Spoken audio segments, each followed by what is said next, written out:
Thank you all for coming here for this talk with Farah, Azrak and Sinno. I'm very, very happy that you two are with us today for this artist talk.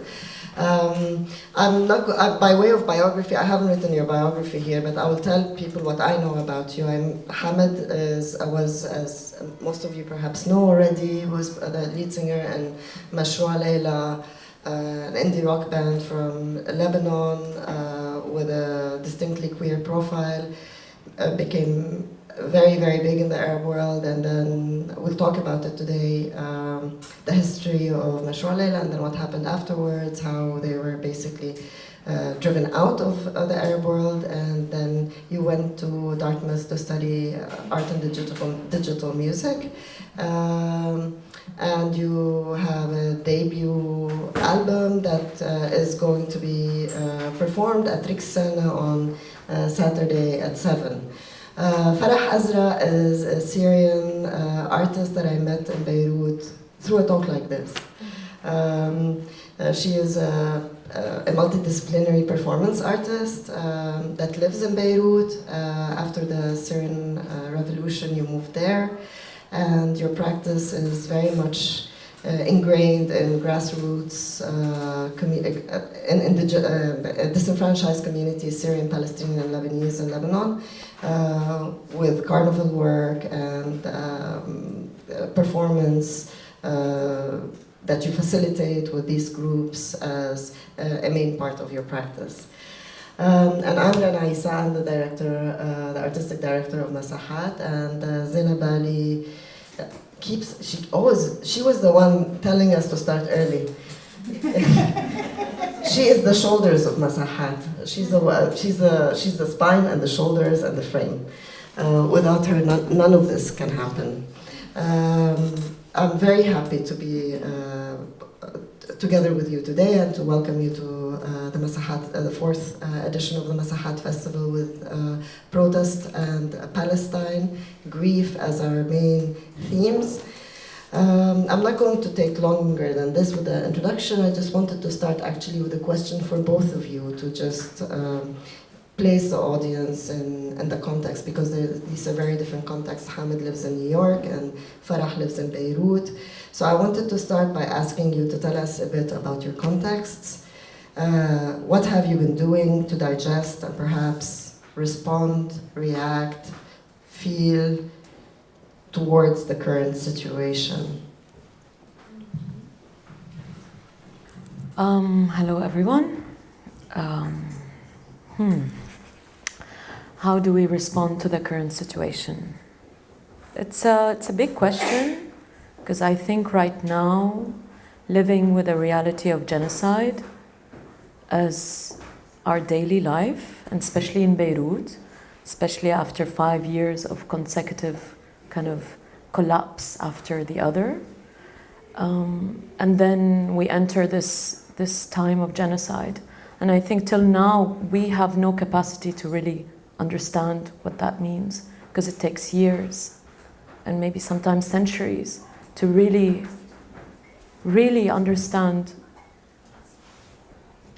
the great collective loss that we are facing on many levels.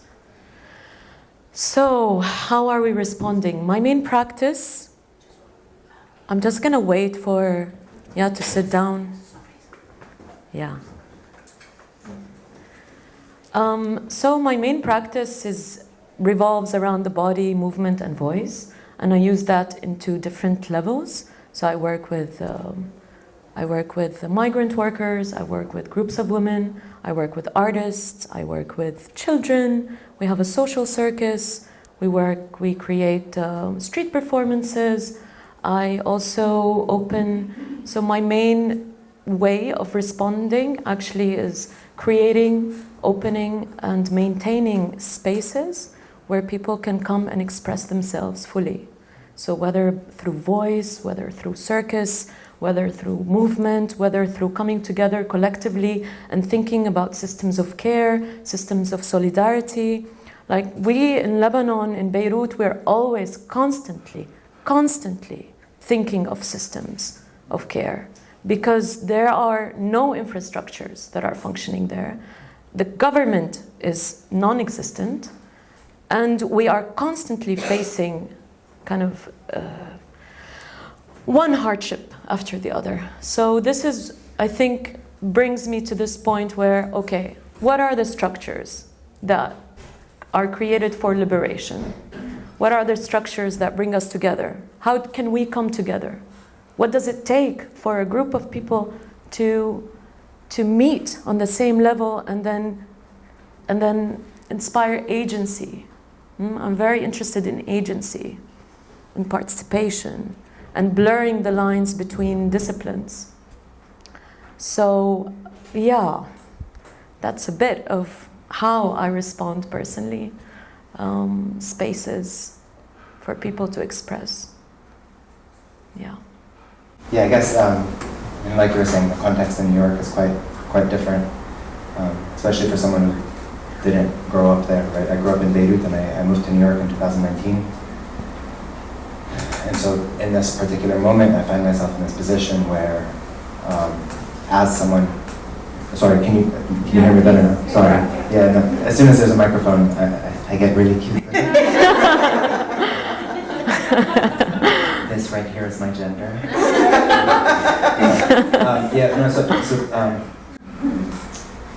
I moved to the States in 2019, but grew up in Beirut, obviously, and so for the last year, there's been this weird sort of dissonance in my head where obviously I grew up in Beirut, but as an American, I'm also paying taxes, right? So I'm doing this, right?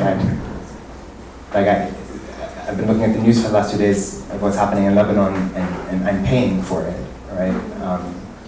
And so the impulse for me to immediately translate that into creative labor is actually not something that's happening right now, because I've noticed that there's a particular sort of subjectivity that is easier for me to write, to sort of create work from, and it is not that of the assailant, right? It's very hard to create work saying, I'm doing this. Right? I think few people have done that masterfully, and then when you read that work, like June Jordan, for example, it's like that person nailed it, and you leave it at that, right? So I've been spending most of my time organizing instead. Obviously, I used to organize in Beirut, just not like this. Like my life has been doing free labor for the movement for Palestine in New York, and organizing protests and going to jail and the things, right? Yeah, that's sort of been my position right now. It's just like it's not primarily creative. I have a question to you about the history, because you said that your organizing starts in Lebanon, right, with the queer movement, and your career as a musician was very tightly connected to this work that you were doing, and the choice to be visibly queer in the public sphere, knowing that the structures that are in place will fight you for it. So I'm thinking particularly about what happened also with the band later on, with Sarah Hijazi before that, and you leaving Lebanon because of all the trouble that was connected to your queerness. Can you reflect a bit on your work there from that period and your politics and how they connect together? Yeah, again, it's always easier to make work when you're not. It's always easier for me, I think, maybe because of vanity, perhaps, to make work when I'm not in the position of the assailant, right? So in Beirut, before I was making music, I was doing graffiti, right? I was doing queer graffiti on Beirut, and some of those stencils are still whatever. I'm just like, they weirdly turned into t-shirts in Egypt. It's very odd. Anyway,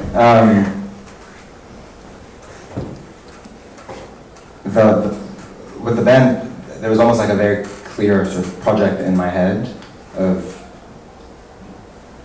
why is it that what is labeled quote-unquote Arab is a very particular roster of traditional music, of like maqam music, when we actually have a very long, vibrant tradition, for example, of socialist realism in music, right, from Sheikh Imam onwards.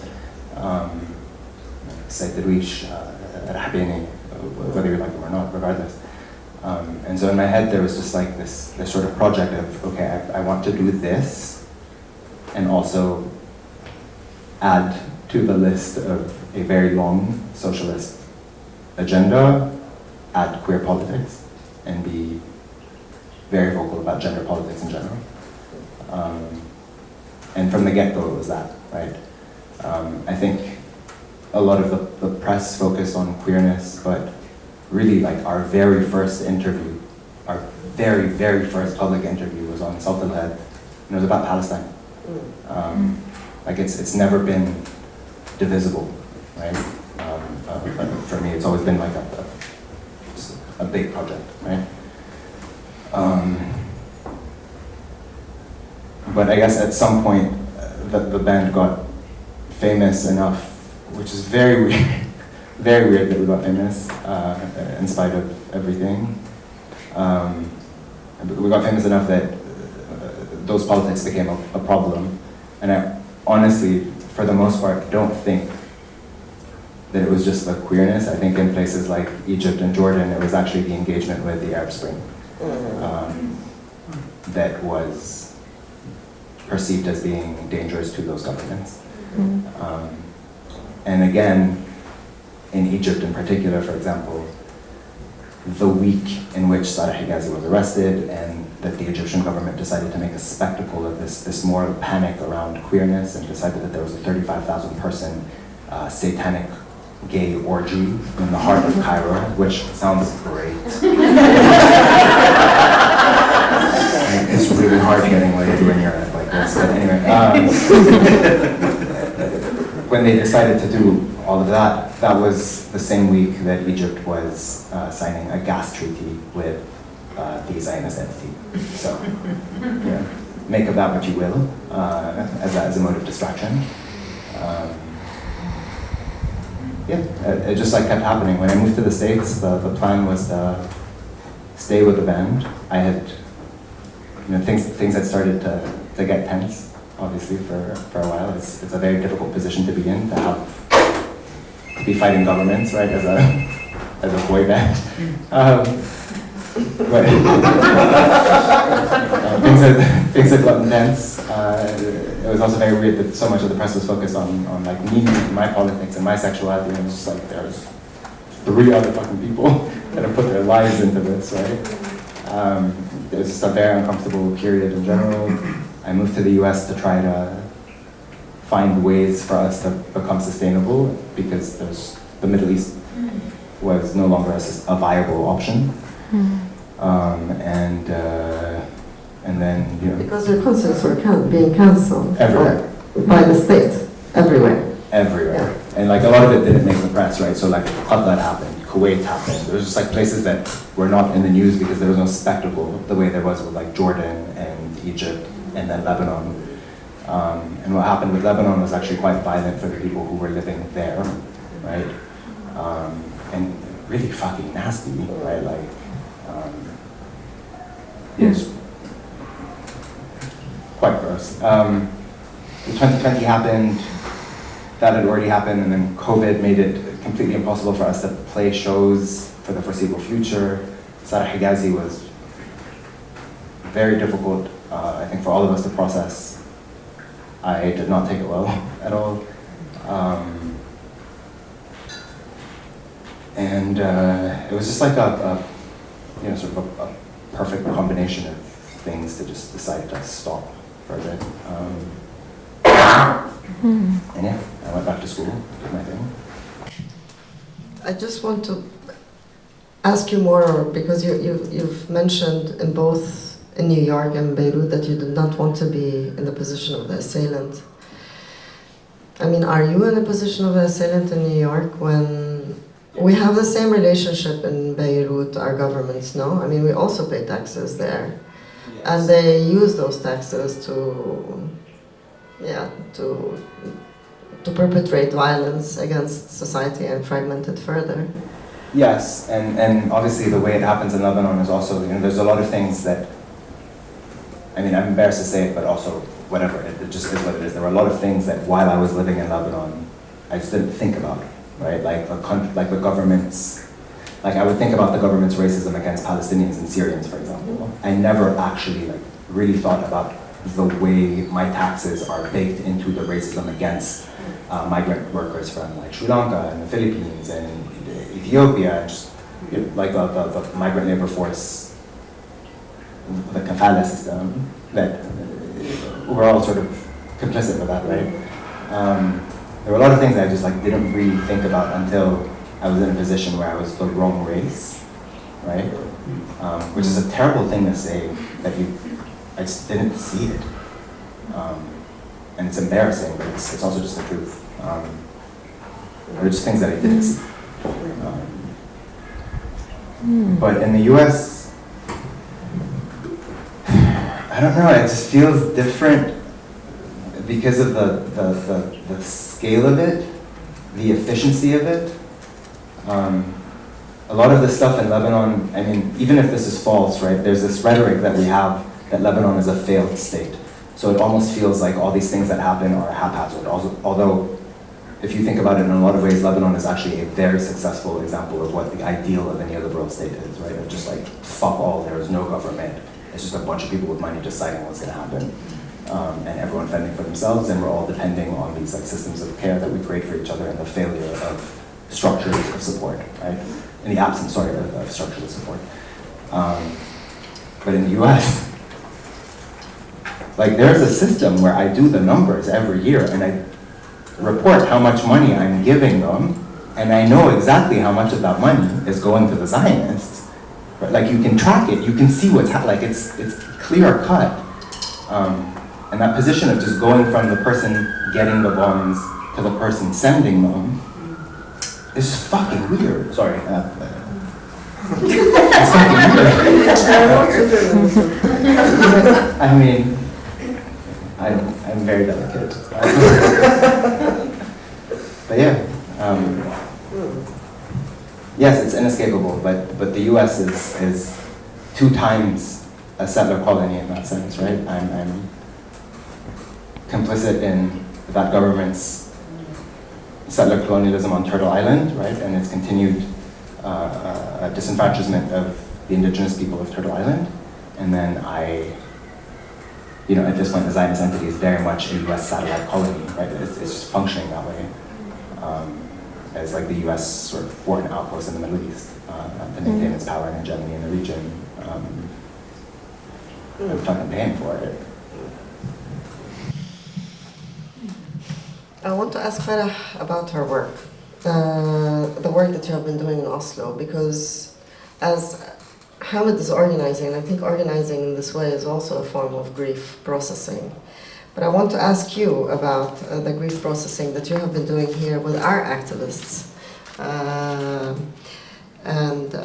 and our engaged people who care about the world. And you have been doing it through this multidisciplinary performance practice that you have, and you've brought the grassroots work that you've been doing in Lebanon and that experience together with you here. And when we first started discussing grief, we started to talk about the centrality of grief in political movements. And now you're finished with the residency, and tomorrow is your last rehearsal. So what wisdom came out of this workshop, and what is its relation to protest work? So how can we think of grief and politics now that you've gone through this residency?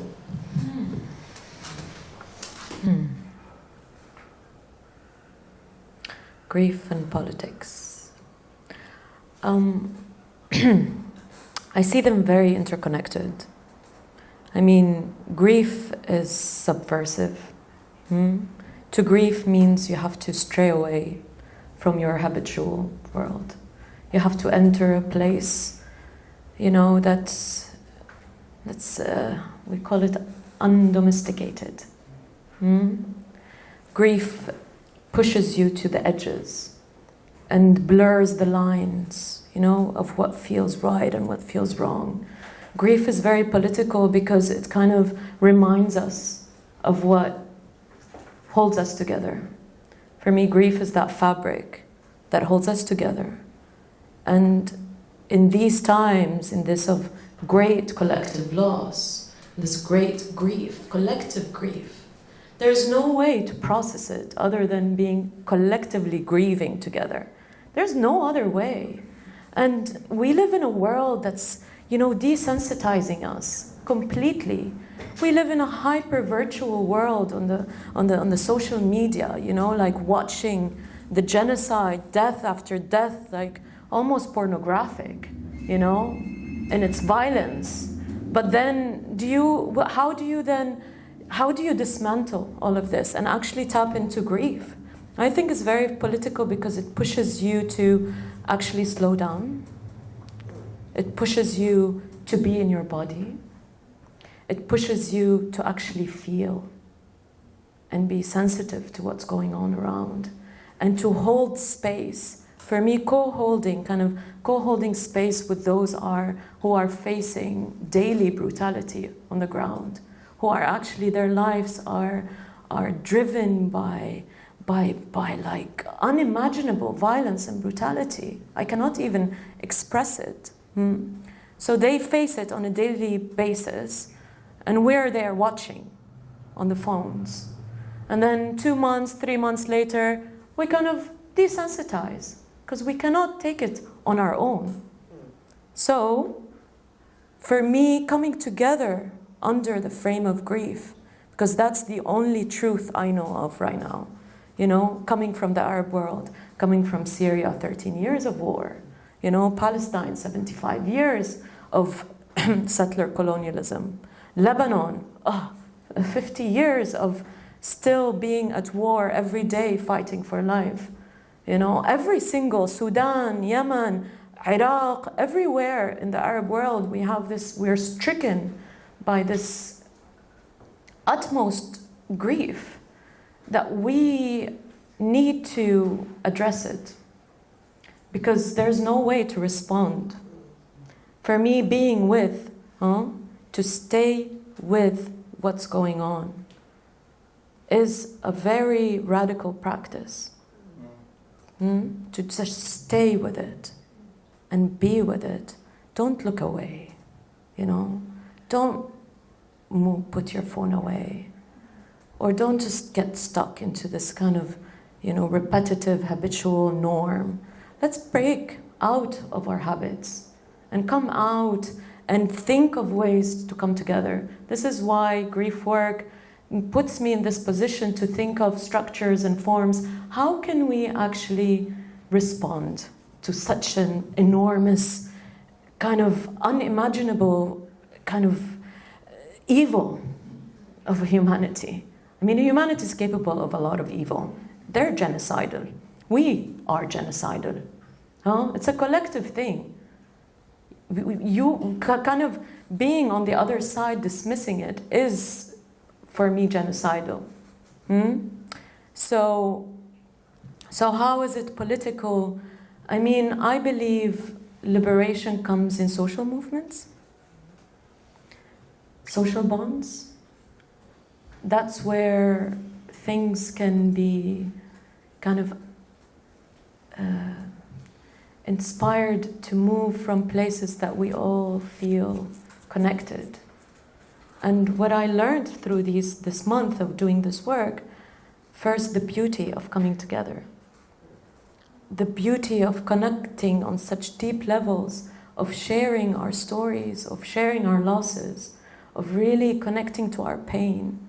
You know, my teacher used to say, what you do with your pain determines everything in your life. So what do you do with your pain, really? Where do you put it away? Where do you tuck it?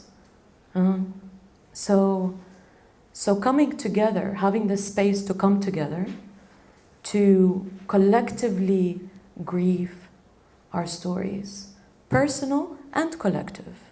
And then from that open wound that's actually warm and gushing and actually sees you and me, we are the same. Because my pain, once you open to your pain, we're the same. This is humanity. This is what makes us human.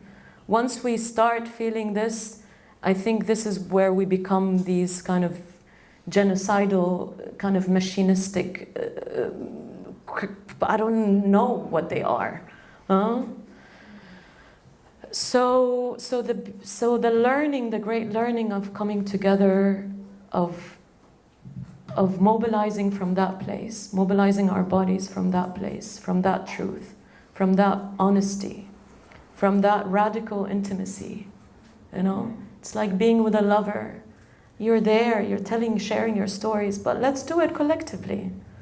And then naturally, people start finding their ways of responding, because that's our natural kind of, once you feel held and being held by a group, once you are holding and being held by a group, you naturally become an agent in that group. This is what social bonds does. This is what social movements, you belong, you identify, you become kind of actively involved in doing something about what's going on in the world. This is what we need to ask ourselves. How are we responding? Yes, going down to the street and protesting is one way, but there are so many other ways. So I'm very interested in figuring out different forms and structures that allow us to respond in different creative ways. So this is where also blurring the lines and intersecting protest, performance, and ritual. Because right now we cannot separate these disciplines. I think the social, the spiritual, the political, the artistic, every single discipline we know, they have to kind of converge into this determination and persistence to kind of keep defying and keep fighting this force that's silencing us, the systemic silencing and violence. And right now, today, I mean, the violence that's Lebanon facing, that's in Gaza, that's in Syria. I mean, I cannot simply remove myself from it. Maybe because I live there. But the more I'm here, I feel kind of drifting away. And I quickly want to grab onto something, that kind of keeps this lifeline, because it keeps me centered into my own resistance. Because we have a big fight, There's no resolution for me anytime soon. It's ongoing for generations. So what I find so beautiful, it's like 3 weeks. We're 13 people. We come together, and then we co-create something. We're not performers. Not all of us are performers. We're just people.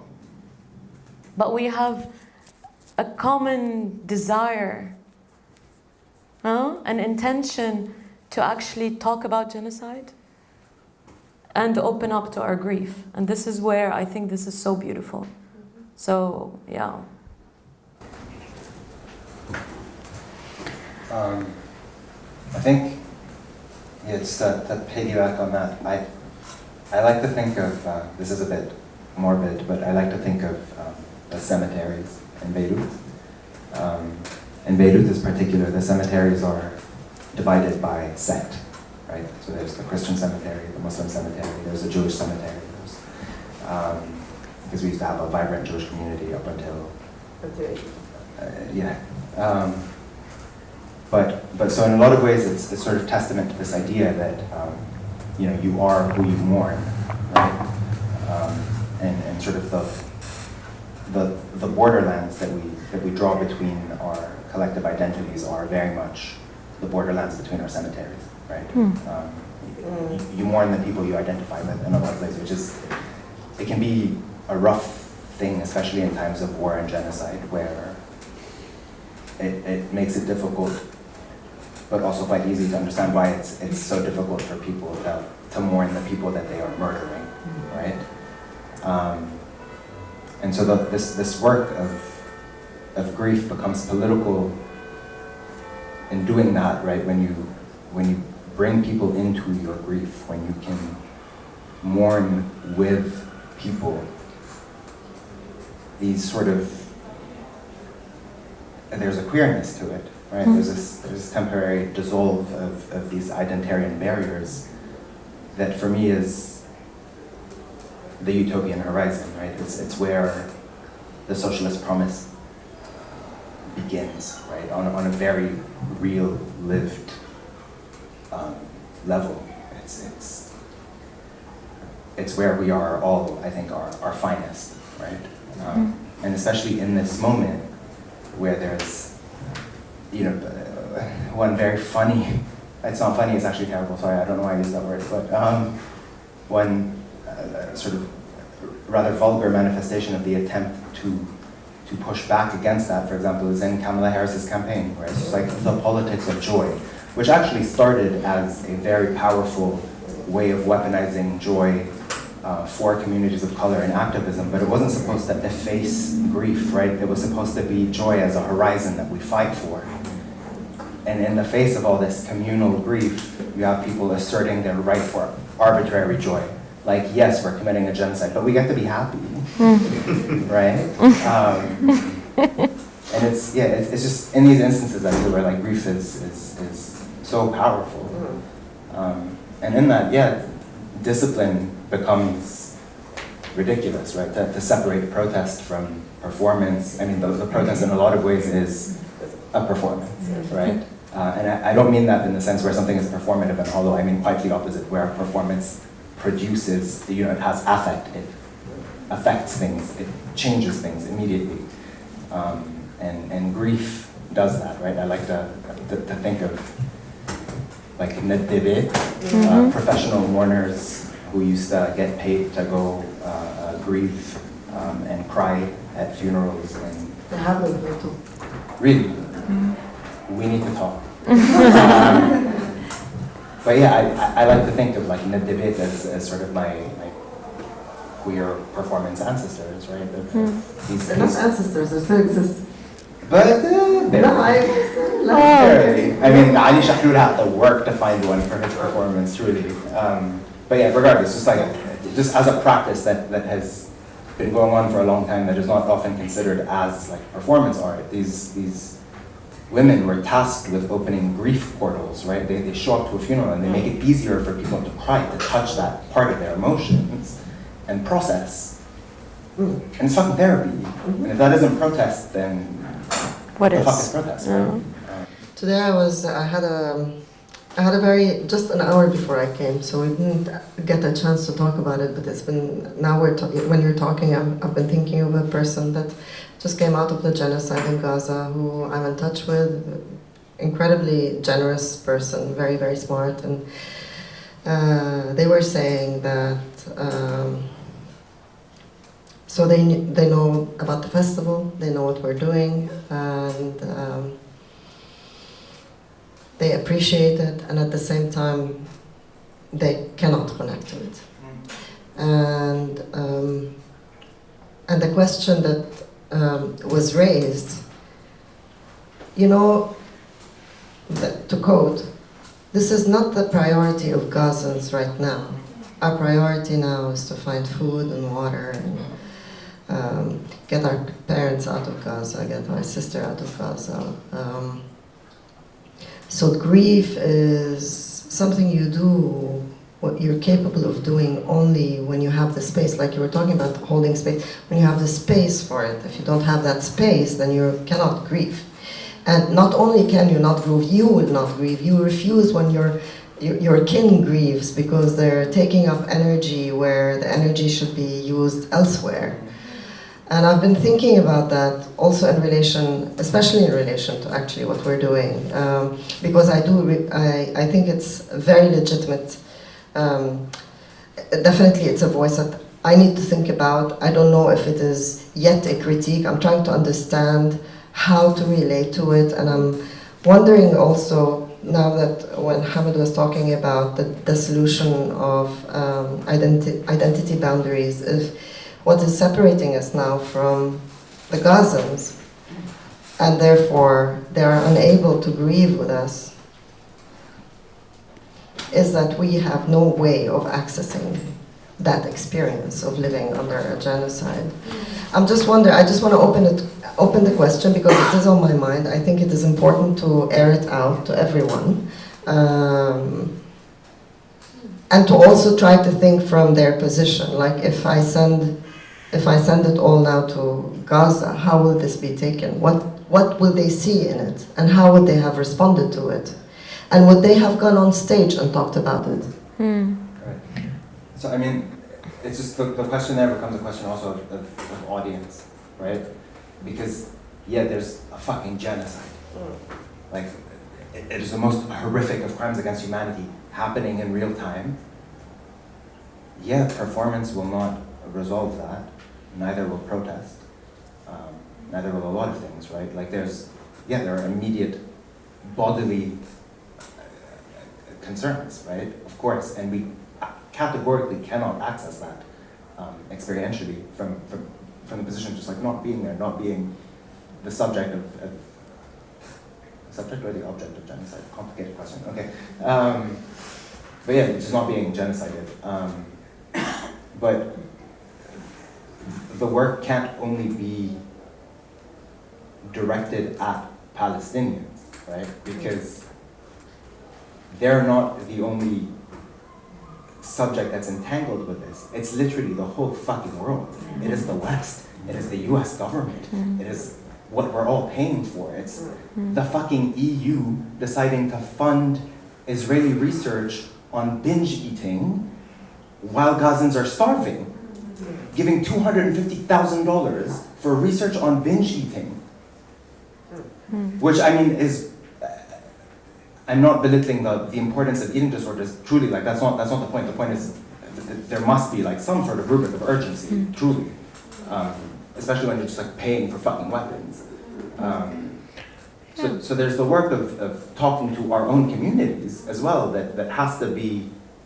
I mean, surely that must be the first line of action for us, is to just talk to the people around us to get them to move, to try to fuck with the structures that are immediate to us, because Gaza is not immediate to us. We can't actually, there are very few ways in which we can affect direct change there, apart from GoFundMe and buying SIM cards, which I think most of us are doing anyway. Yeah, and there are so many different, we can work on so many different levels. I mean, in Gaza and in Palestine, they're denied to mourn their dead. I mean, their whole city is a graveyard. That's another form of extreme violence, when you deny people to bury their dead and to mourn their dead. That's a whole other story of erasing memory, because that's how we connect to history and memory and to our culture, and that's how we maintain social bonds. When they are denied the right to mourn their dead and bury their dead, that's we need to remind ourselves the importance of mourning. We can't all, I think there are different, we need to work on different levels. I see where, okay, we need to get the food, we need to get people out, we need to be active on that level, but we also need to maintain our determination. And how do we maintain our determination outside of that immediate survival mode? Well, because we're on the outside, we're the onlookers, we're bystanders, actually. You know, there's the perpetrator, there's the victim, and there's the bystander. And we are all complicit in the bystander because we're all watching what's happening. So what do we do? First, okay, let's see, how does it feel? Do I feel rage? Okay. What do we do with it? Do I feel sorrow? Can I mourn the dead that are not buried? Let's mourn them. Let's release all of that. You know, we do it collectively, continuously, persistently, with so much determination, till we get to the point where we reach closer to those people, where we can actually be there as well with them. We have to work on many different levels. That's how I see it, and yeah, blurring the lines, fluidity. And we're all in it. I mean, it's a collective thing. So we're all in it. We're all complicit in it. All eyes on Gaza, yes, but all eyes on us too. All eyes on you. Eyes, right? You Yeah. see it, but then what? But then what? How do we feel it? How do we mobilize our bodies? This is and grief mobilizes your body. Trust me. Or immobilizes. Or immobilizes, but at some point it goes into moving the emotions. Let your emotions be moved. Sensitize your bodies, and so we can create many different forms of solidarity. Many, as many as we are on the planet. So I have to open to the audience. So I'm just going to ask you one last question, both of you. It has to do with art and how you then position your. Is it the job of the artist now to be the community organizer working against? I mean, you got arrested in New York 2 months ago because you were on the vanguard of the.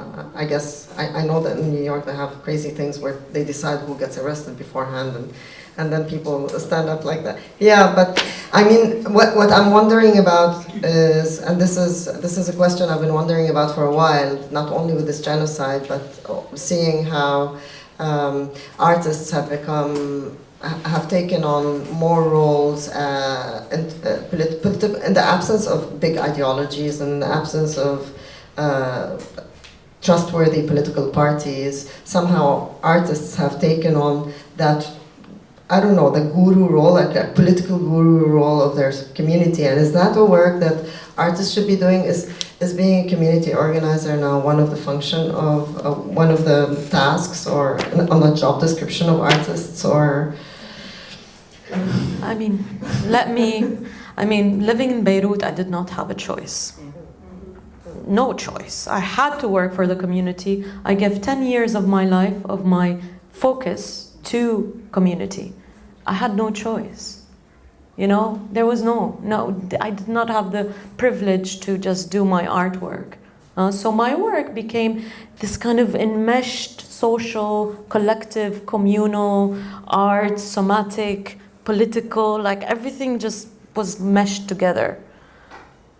But right now, my work is centered about community, but as well about figuring out structures of liberation. Thinking, rethinking, reforming. That's where I stand personally.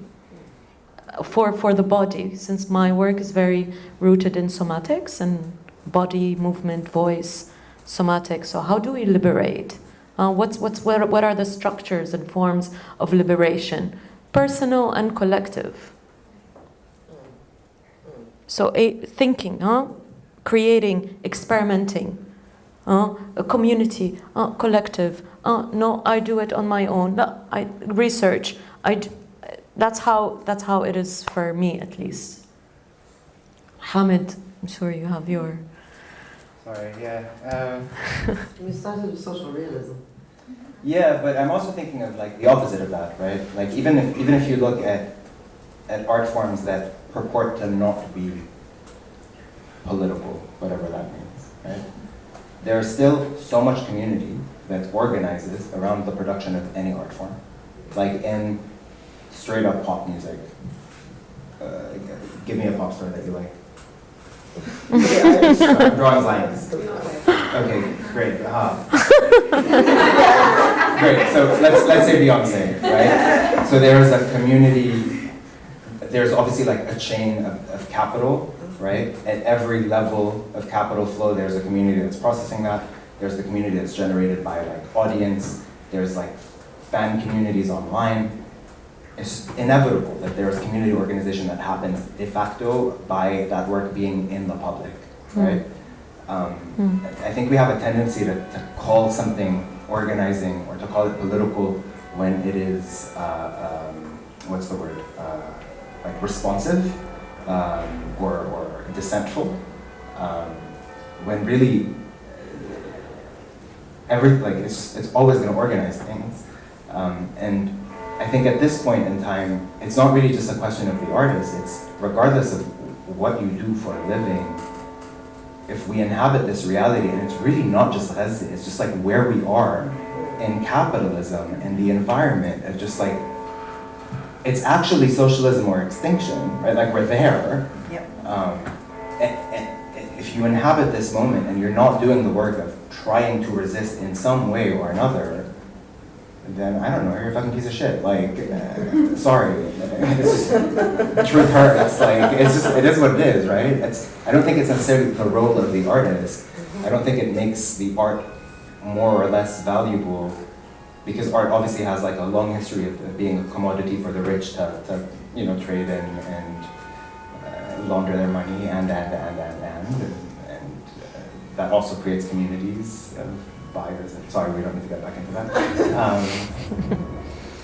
Yeah, does that answer the This is question? a great answer to this question. I like to end on piece of shit and open to more questions from the audience. Does anyone, I mean, I can go on, but I want to give you the space. So, does anyone have any questions? I really appreciated your question about what does one do? What does one need? I think there are as many needs as people, just as to sort of resonate or echo Farah. My belief is that it has to do with where our accountability lies. Where is our responsibility? And I don't think there is just one, there are many. And it's also important in these mass destruction moments to stop generalizing, because all of the numbers, each one of these persons is a human being that has meant and will forever mean something for others.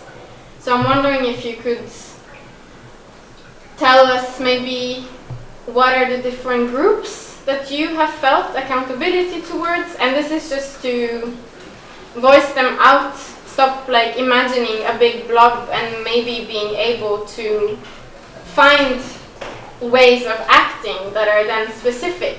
They will change forever and they will be very specific, but I do think, at least for me, it has been helpful. Is this for me, the question? For all three of you. So I organize in New York with a group of people called Writers Against the War on Gaza, WAWOG, and so I was saying I organize in New York with WAWOG, an organization called Writers Against the War on Gaza, and they are very much modeled after Writers Against the War, which was something that happened during the Vietnam War. And they focus on writers, right, largely. So a lot of our actions target, like the New York Times, for example, and stuff like that, where there's that sense of accountability of just like what it is that we are producing as a country in terms of our media bullshit, because truly the amount of fucking propaganda that comes out of New York is spectacular. And these people are treated like the newspaper of record, right? Like the gold standard of journalism is coming up with 500 ways a day to use the passive voice to make it look like Gazans are just dying by random explosions that no one has actually detected. Like, no one did it. It just happens, right? Sorry, that was an aside. What was the question? Communities. Right, so there's that, and accountable. then I feel personally, because I am in the US like a brown queer person who is read as being Muslim, there's a lot of pinkwashing that is expected to happen around me. So I am very vicious about targeting the queer community. the action that we got arrested at was we basically destroyed New York Pride. We stopped it. Because they were working with Human Rights Campaign, which works with the State Department, which gives 10 out of 10, HRC gives 10 out of 10 scores to Raytheon and other weapons manufacturers as hallmarks of workplace inclusivity, for example. So they're just literally just pinkwashing genocide very actively. So those are the communities that I feel directly sort of, not necessarily responsible towards. I feel responsible towards Gaza, but I feel like that's where my work is most immediate, if that makes sense. Yeah, who's held accountable? Every single company, institution, every single entity that's funding Israel, really. On so many levels. I don't know here, who, where. There's so many. I don't know, maybe I don't live here. But I could already tell so many levels. So I think we could target, boycotting works, targeting entities that are financing, all of that. I don't know, Rana, you have some for us, ideas? we work with Palestine Committee, and then after the war started on Gaza, there was a choice group for Palestine, like most of you know. So these are important groups for us. I also have my friends. I think my friends are an important community around me to stay sane, in the sense also of friendship being a political act, like not friends to go rave with, but friends where I could work and think with, has been extremely important. For also thinking through and analyzing the situation, understanding how complex, like thinking of institutions and boycott, the demand on boycott for institutions, that is a very strong claim here in Norway. We've been talking about it during the festival, and this is something that we agree also that is a short, like this is something we can actually achieve within a year or two, guys. So we need to sort of up the pressure on that, and so understanding that, and at the same time understanding that those institutions are the institutions of the country.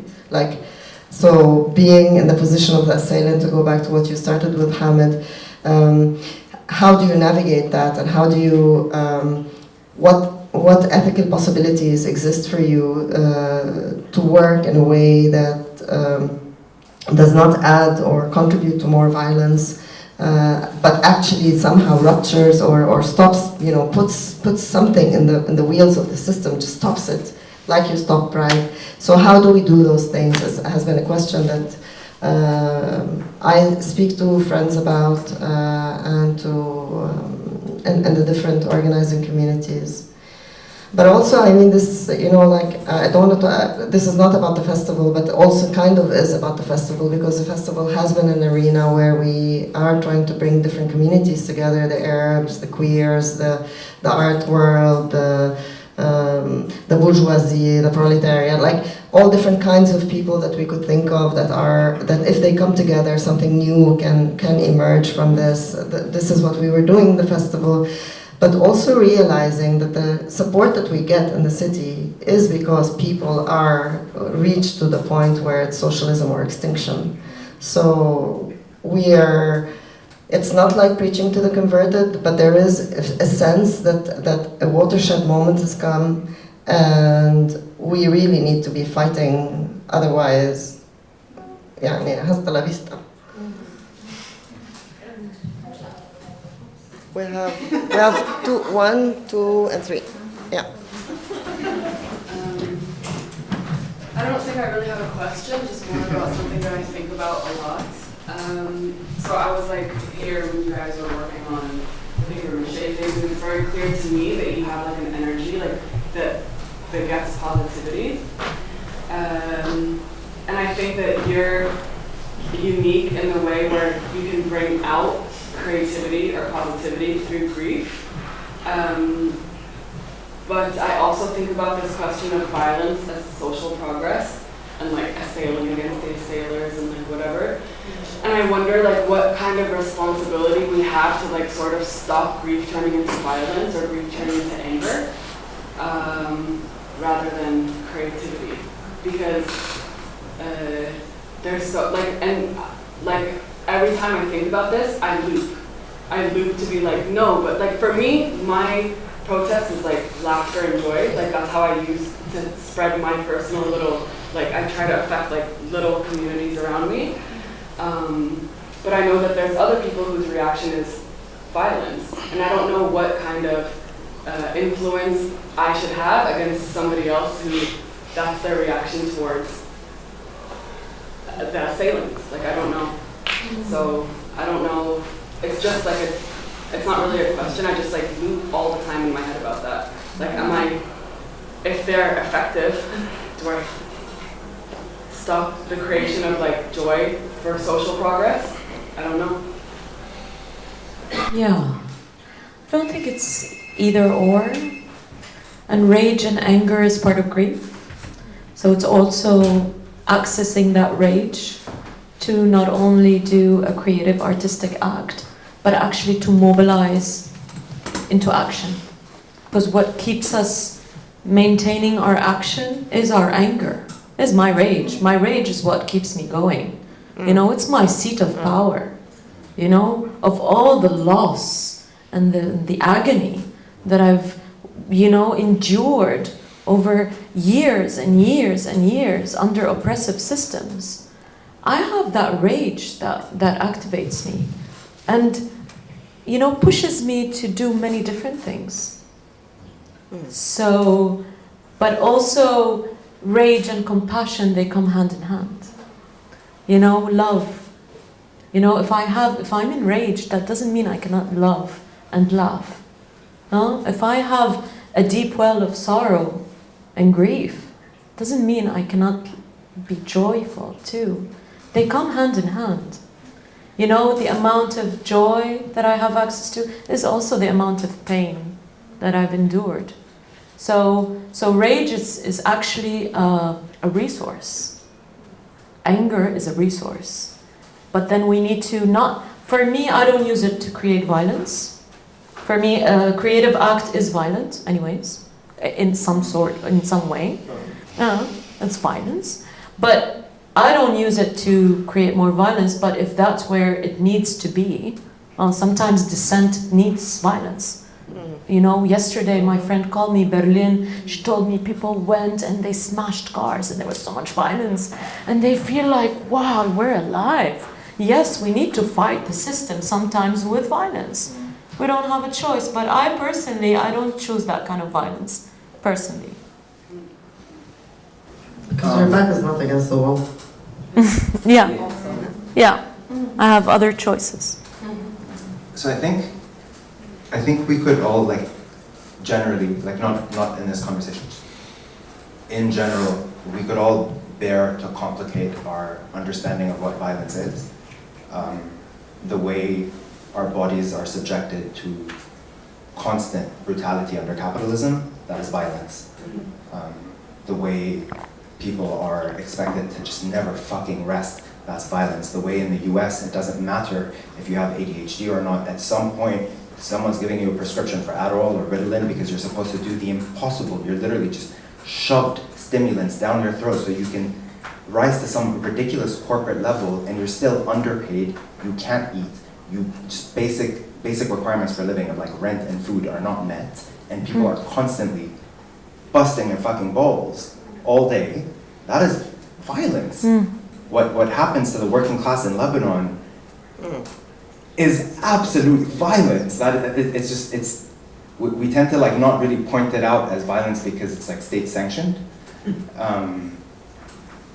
but it is a violence. And so in a lot of ways, I think we can maybe also demystify our relationship to then sort of perpetrating and perpetuating violence, where in a lot of ways, like if someone has a gun to your head, someone has a gun to my head, and I sing a song, I'm done, right? Like, I better hope to God that there's like a pipe or some shit next to me, or I'm gonna slap a motherfucker. But like, if I sing or like try to paint something to process my grief or rage in that moment, I am letting that violence win, right? I'm letting a particular mode of violence that is non-resistant, that is by definition oppressive, win. And so in a lot of ways, I think we just tend to think violence is always bad, but resistant violence is crucial. I just don't know if it's the mechanism that's going to help us transcend. So nothing else has historically like succeeded in getting people their rights, right? And like anywhere. There's never been an instance where people in power have just ceded their power because they felt like, oh, maybe it's time, right? Like it's not, or like someone rationalized with them. Anywhere, even if history books will try to make it look like that quite often. Like you look at the history of the freedom that enslaved people fought for in the US, that happened when they started burning down plantations and killing enslavers. It wasn't like something where like Lincoln woke up one day and was like, oh cool, let's free the slave. Like that's not it, right? No decolonial movements have always been twinned with violence because fucking imperialists will not fuck off unless you make it unsustainable. And that is a violence. And it's necessary. It sucks, right? I hate violence, truly. Like if someone yells at me, I say thank you and I look away like I'm terrible. I'm a complete little like whatever. But it's necessary. It's the only, like, what do you do? Someone's beating you up, what do you do? How do you fight that? Lena? Yeah, I wanted to ask about Mashua Laila. I know we're talking about violence, but I just wanted to know what are the aftermaths of this project? I'm coming from Egypt, one of the people, this was my revolution, basically. And I'm not nostalgic in any ways, and I think nostalgia is such a dysfunctional way to relate to things, but it's also to say that it was such a powerful effective, as mentioned, creative outputs that I wonder what does one do when they decide to leave it behind and to move on, and what kind of, do you move on from it? Does it survive in your new project? I mean, we'll see on Saturday, but also what kind of words do you have to put in there? And why did you abandon us?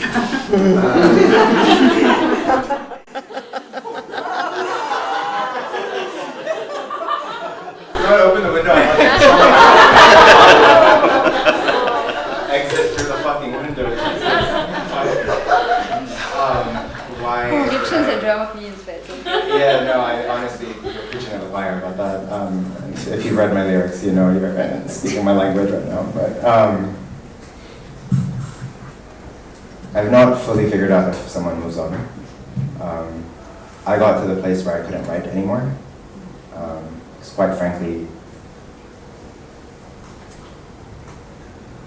I was just going to get punished, regardless of what I said. I could literally say, Cece's so hot, I want to suck his dick all day, every day, and I would go to jail for it. Like, it's not. Obviously someone would go to jail for that, but whatever. I could literally say, he's great, I love him, I want him to lead my country. It's the more reasonable thing to say in public. My father would be so proud. And I would get in trouble for it, right? We were just like at that point, right?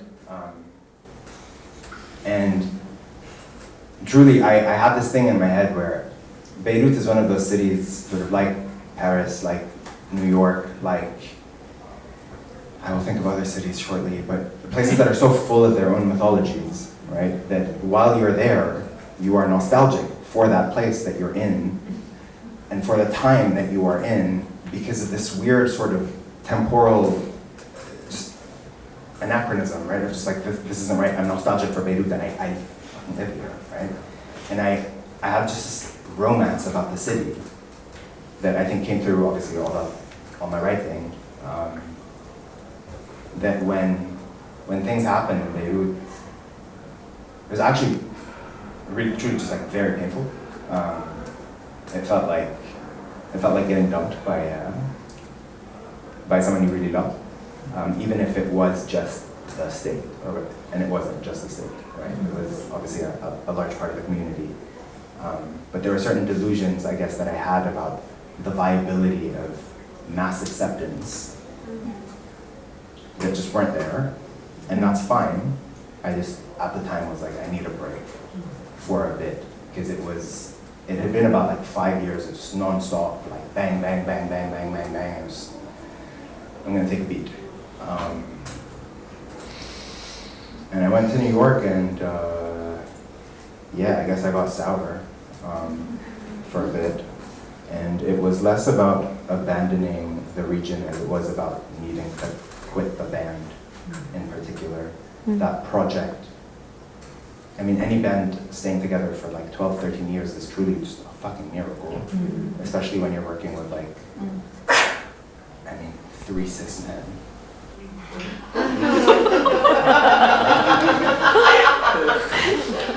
Like, it's a lot.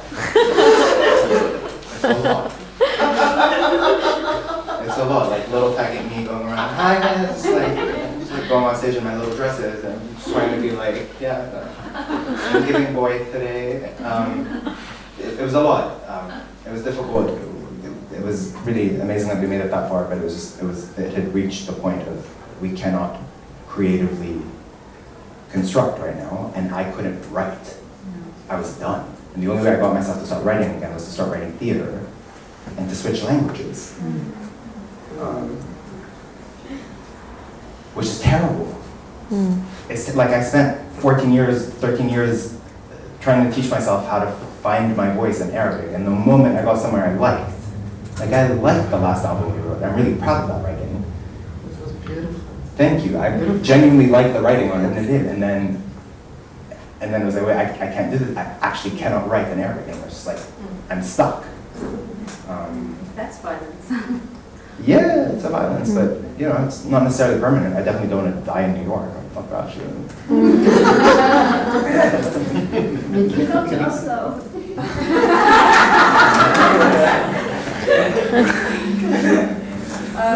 Yes, I think my question got answered like somewhat, because I was actually gonna ask you a little bit more, because I really like what you said about grief being used as kind of like this mechanism to feeling all the sorrow and all the pain, and as like a opposition to this passive nihilism that I feel is very present in, especially like in the Western societies, where you have like this thing that they call compassion fatigue, which is interesting.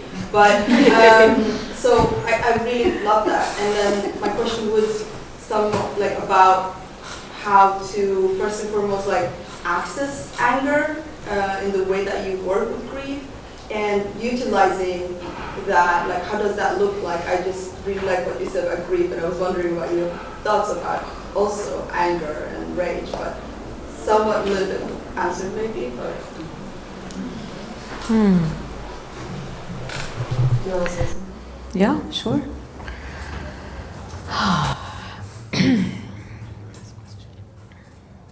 As soon as you slow down and just kind of be with your own body, naturally, you will access all the layers of emotions. Slowly, It takes a bit of time, but then at some point you start feeling this kind of something is burning. And there are ways, there are practices. Actually, one of the participants, Claire, they shared with us as well a rage practice that was so beautiful that they do at home. So there are different ways to access the rage. I access it with voice. I go into the studio and I just go like, just go screaming like wild, unsettling beast, But that's my way of accessing rage because it lives in my voice. But then there are so many different ways to access it. And for me, grief is also rage. Like, I don't separate rage from grief. They're part of the same umbrella. But to bring alive this beast inside of us and to connect back to that primal energy, you know, it's very empowering. Very empowering. I mean, 2018, I broke out in wild screams in a basement in Beirut, and that changed my life completely. Like, it was, I was hearing myself for the first time almost. Like, I was screaming for hours, huh? And then the next day I was crying and wailing for like 6 hours non-stop. It just couldn't stop. But that changed my life. Because then I start finding that power within me that activated everything and gave me strength to go forward and to create and do the things that I believe in and have my kind of, just feel my, where do I want to take this? How to, what's there? So yeah, many ways you can, yeah. Yeah. That's okay. I'm sorry. I'm trying to formulate the question because I just think, do you realize, both of you, and you too, the repercussions? This is, you know, one act, one project, one song can be what needs to be making the rings in the water. And do you have a sense of how it affects the community, how it has affected your participants, what's going on? Because it's not just like a one-time project. Many things can happen afterwards. So in that way, it's very powerful through the arts. And you were talking about, you know, connecting, making spaces to connect. Well, art is about emotions. And that's why it's also seen as very subversive and powerful. So have you thought of that? Have you seen it? Do you know? Do people come back to you and say something about the power of the actions that you've done? Thank you. I guess I like to think that often it's more a question of what the audience wants than what we could possibly ever design for, right? Really quite often a group of people will take a song, let's say, or a performance or a poster or an image that really just was not intended to be part of a social movement and will make it canon within that social movement. And that happens all the time. That happened with the band that I was working with quite often. And yeah, I think in that sense it can be like, just sort of really interesting is that there's no sort of necessary technology there, like I will say the right thing at the right time and it'll happen. It's just like not how it works. I think there's a question then of if the work is intended to engage and provide some sort of responsive, corrective, cultural front, let's say, then there's a question of like penetrating spaces in which that isn't happening, right? And so for me, for example, that's why like pop has always been like a really interesting medium, because it's hyper commercial, hyper digestible, yada yada yada, easy to memify. And so like to take that and use that form to make it about the antithesis, to take this sort of form that's become synonymous with fast-paced capitalism and fast-paced consumption, and to use that to critique that mode of consumption becomes really interesting. With the project that I'm performing on Saturday.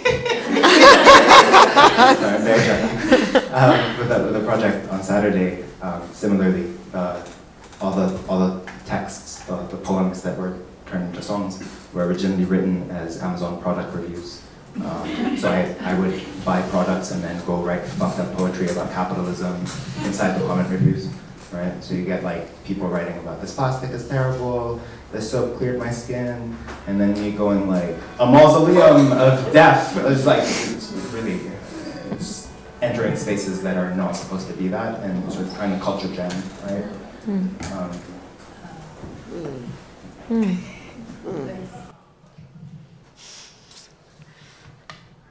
Sorry about that, Viola, but I just, because I have to end You this. have to. Yeah, I have to. I have to let these people go as we had promised them.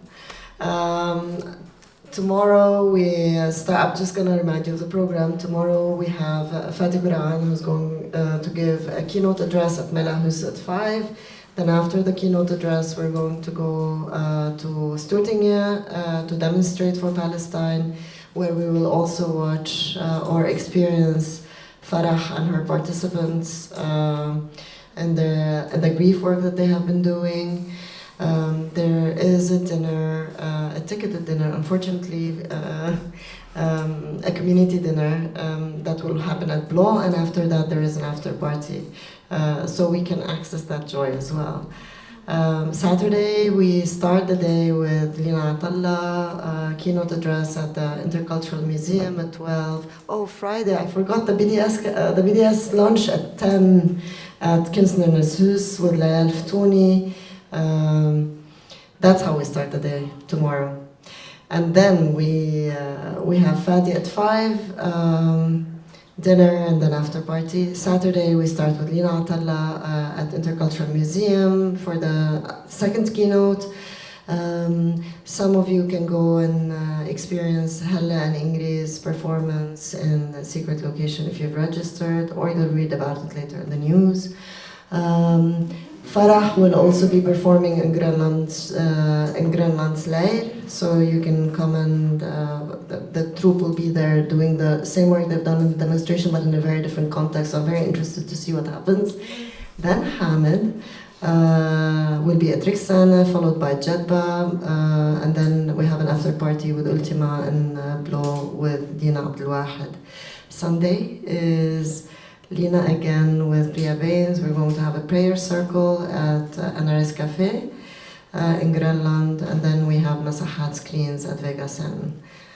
Thank you so much for being such an engaged audience, and thank you too for a really wonderful conversation.